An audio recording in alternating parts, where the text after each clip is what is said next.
नमस्कार। आज डिटेल में बात करेंगे पंचकर्म में से वमन इस कर्म के बारे में। आयुर्वेद में कफ दोष जो बढ़ा हुआ होता है उसे निकालने के लिए, उसे बाहर निकालने के लिए वमन का प्रयोग करते हैं। अब जैसे मैंने पहले वीडियो में बताया कि हर पंचकर्म एक दिन में नहीं होता है, तो वमन अगर करना है, यह आयुर्वेदिक चिकित्सक ने डिसाइड किया है या किसी के भी लिए, तो उसे 3 हिस्सों में डिवाइड किया जाता है। पहला होता है पूर्व कर्म, वो प्रधान कर्म जिस दिन वमन किया जाता है, और पश्चात कर्म।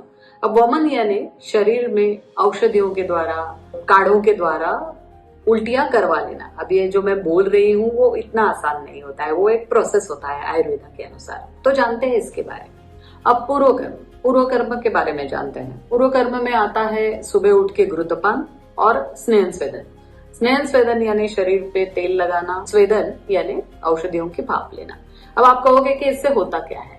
तो जैसे हमें अगर सर्दी हो जाए या साइनस में बहुत कफ जमा हो जाए तो हम लोग भाप लेते हैं। तो भाप लेने से क्या होता है कि वो कफ पतला होने लगता है और बाहर आने में मदद होती है। सेम वैसे ही स्नेहन स्वेदन जब हम 7 दिन करते हैं तो हमारे शरीर में जहां जहां कफ दोष वृद्ध हुआ है वो सब आके पेट में इकट्ठा होता है और 7वें दिन उसे हम बाहर निकालते हैं। उसे एक्चुअली वमन कहते हैं। अब वमन कर्म होने के बाद क्या होता है उसे कहते हैं पश्चात कर्म। जैसे कि वमन कर्म हो गया, उसके बाद आप डायरेक्टली खाना नहीं खा सकते।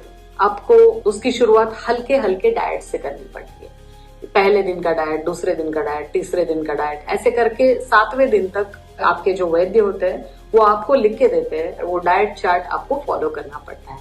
धन्यवाद।